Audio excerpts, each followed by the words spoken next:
Ini cara memilih protein yang baik. Apakah semua protein itu sama? Atau ada yang baik, ada yang kurang baik? Simak setelah yang satu ini.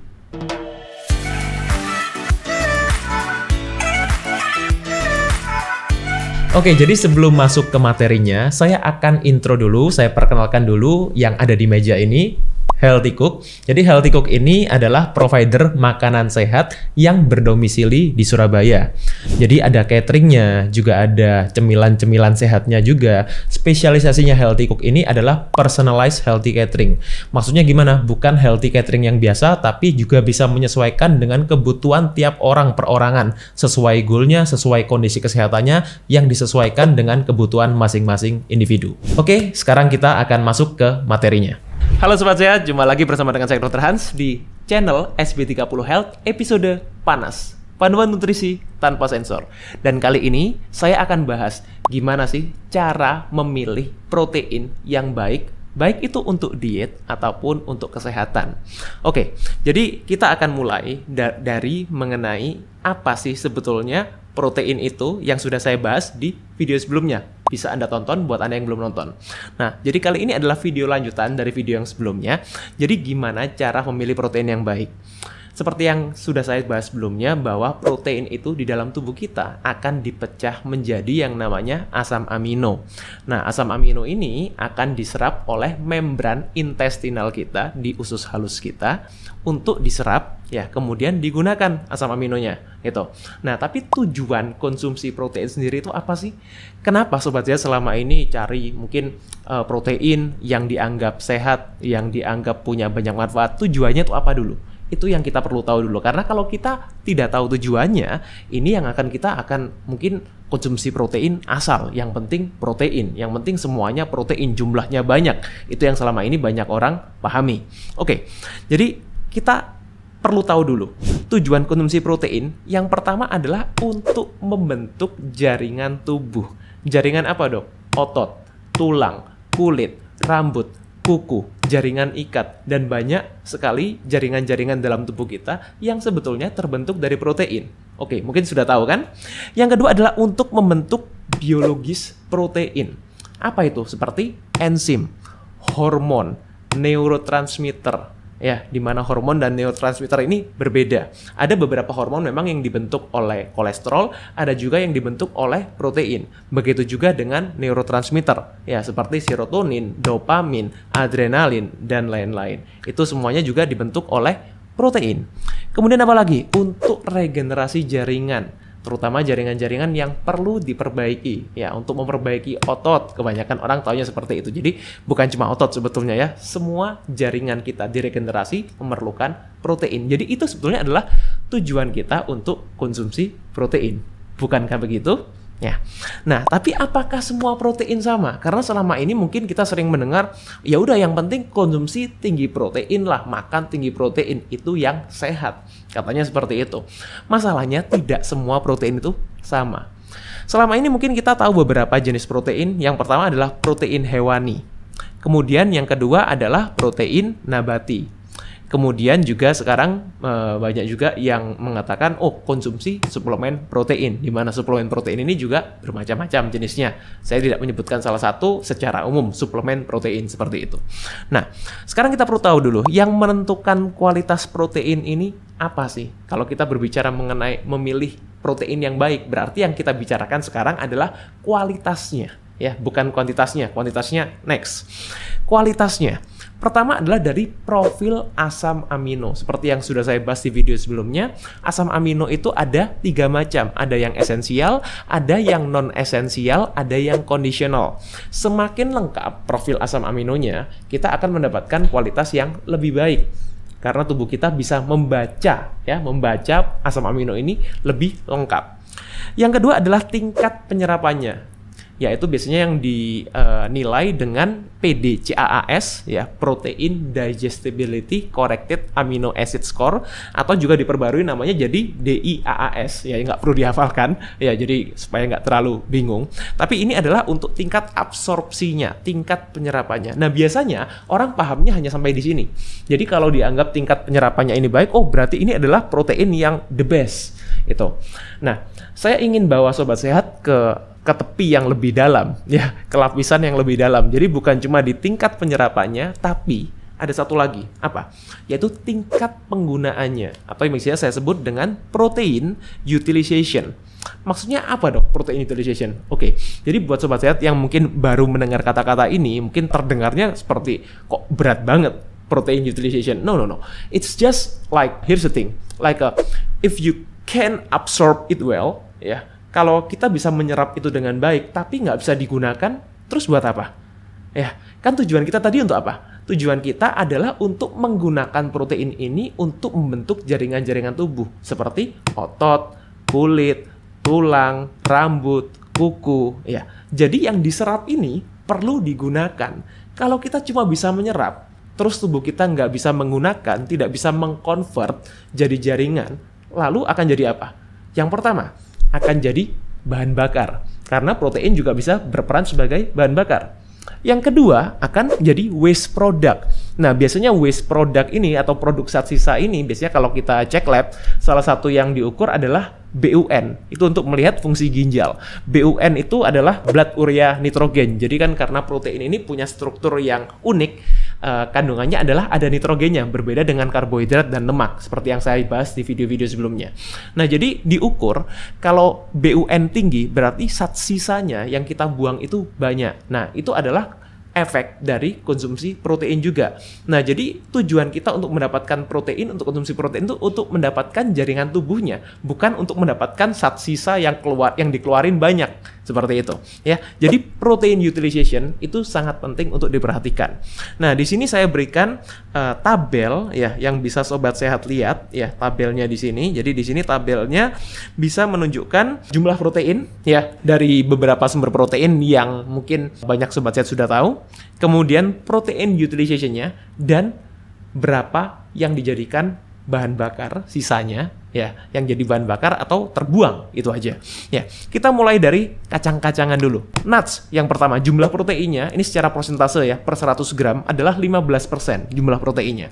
Protein utilization-nya adalah 17%. Protein utilization ini adalah yang bisa digunakan sebagai jaringan. Sedangkan 83% itu terbuang. Ya, itu kacang-kacangan. Kemudian beans, ya, jumlah proteinnya tergolong tinggi. Makanya banyak orang seperti vegan itu makannya seperti golongan kacang-kacangan yang beans ini. Jumlah proteinnya tinggi 23%, tapi protein utilization-nya itu juga hanya 17%. Waste-nya 83%. Yogurt atau dairy produk seperti susu, ya, itu punya jumlah protein yang lebih tinggi, 36%. Tapi protein utilization-nya itu juga cukup tinggi, lumayan, ya, 30%. Dan jadi waste-nya otomatis adalah 70%, ya. Cheese, keju, tergantung jenis kejunya. Memang kurang lebih sekitar 18% jumlah proteinnya. Protein utilization-nya adalah 30% dan waste-nya 70%. Grains itu apa dok? Seperti padi-padian. Kemudian jadi nasi, golongan nasi, ya, sereal, itu semua tergolong grains. Jumlah proteinnya ada jumlah proteinnya. Jadi nasi itu juga ada kandungan proteinnya, tapi jumlah proteinnya adalah 15%. Ya. Kemudian yang bisa digunakan sebagai jaringan untuk menggantikan jaringan tubuh atau membentuk jaringan tubuh itu hanya 17%. Sisanya 83% akan jadi bahan bakar atau terbuang. Kemudian, nah, ini yang terkenal, soy. Ya. Kedelai, ini kan juga menjadi salah satu bahan sumber protein pokok, terutama untuk vegetarian, untuk vegan di Indonesia paling banyak. 52% proteinnya. Ini sebabnya kenapa ini digunakan sebagai alternatif pengganti daging-dagingan.